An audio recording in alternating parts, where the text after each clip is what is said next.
So, what if our buildings weren't just static blocks of concrete and glass? What if they could actually react to the world around them? Today, we're diving into how we can make our buildings smarter, way more efficient, and a whole lot more comfortable. You know the feeling, right? We've all been there. You're trying to focus, but you've got this blinding ray of sun hitting you right in the eyes. Or maybe the room is just unbearably stuffy. It's more than just annoying. It makes it pretty much impossible to get anything done. And that little moment of discomfort is actually a symptom of a much, much bigger problem.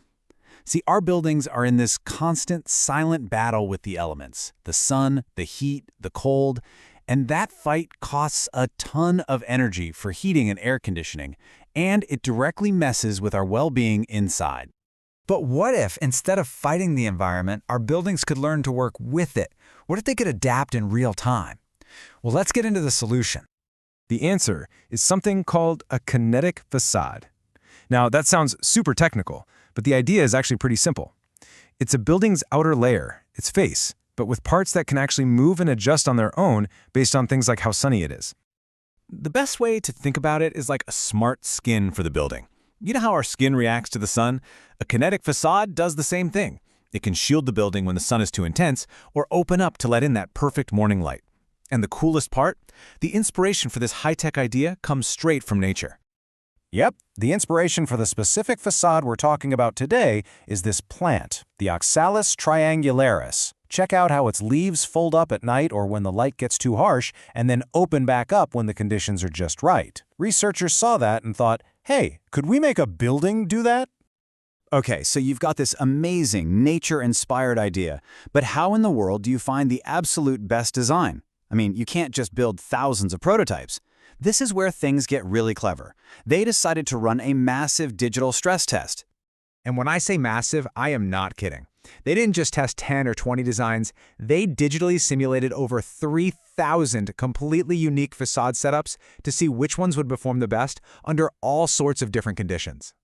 And they were incredibly methodical about it. First, they laid out all the design variables they could tweak, the size of the panels, their angle, how far they were from the wall.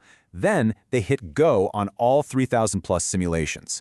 And for every single one, they measured its performance using 4 key metrics. Finally, they sifted through all that data to find the champions. So this is basically the scorecard they used to grade every single design. They focused on 4 key performance indicators, or KPIs. First up, energy use. Obviously, the goal there is to use as little as possible. Second, glare-free conditions. You want to maximize those. Third, thermal comfort. That's the number of hours the room feels just right temperature-wise. And last but not least, the view to the outdoors. The perfect design had to nail all 4. All right, so after running this gigantic digital experiment, what do they actually find?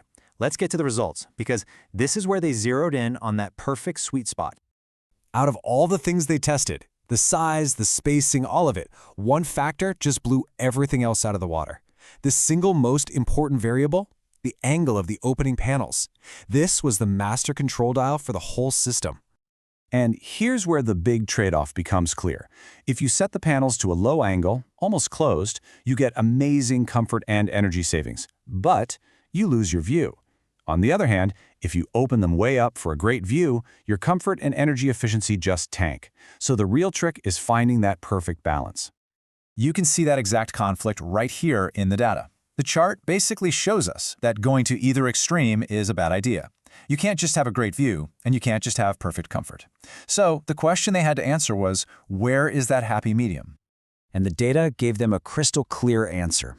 The optimal balance, the configuration that really scored well across the entire scorecard, was right there in the middle, at angles between 20 and 30 degrees.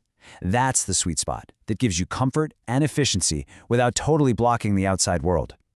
Now, while the angle was the most important thing, a second factor also turned out to be a big deal.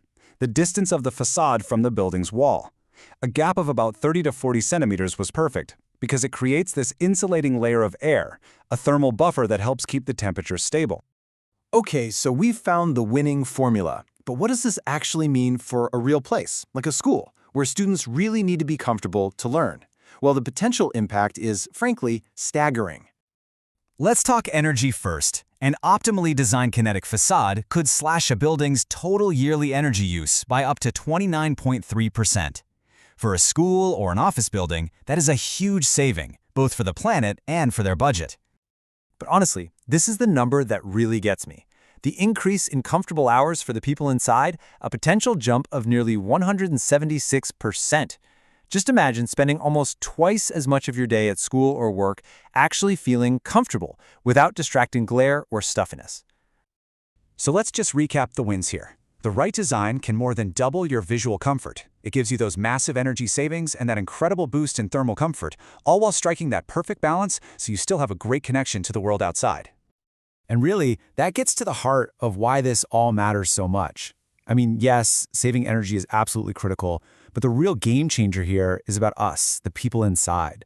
It's about designing buildings that actively make us feel better and create healthier, more effective places for us to learn and work and live. Which kind of leaves us with one final thought. As our climate keeps changing, maybe the future of architecture isn't about building thicker walls to shut the environment out.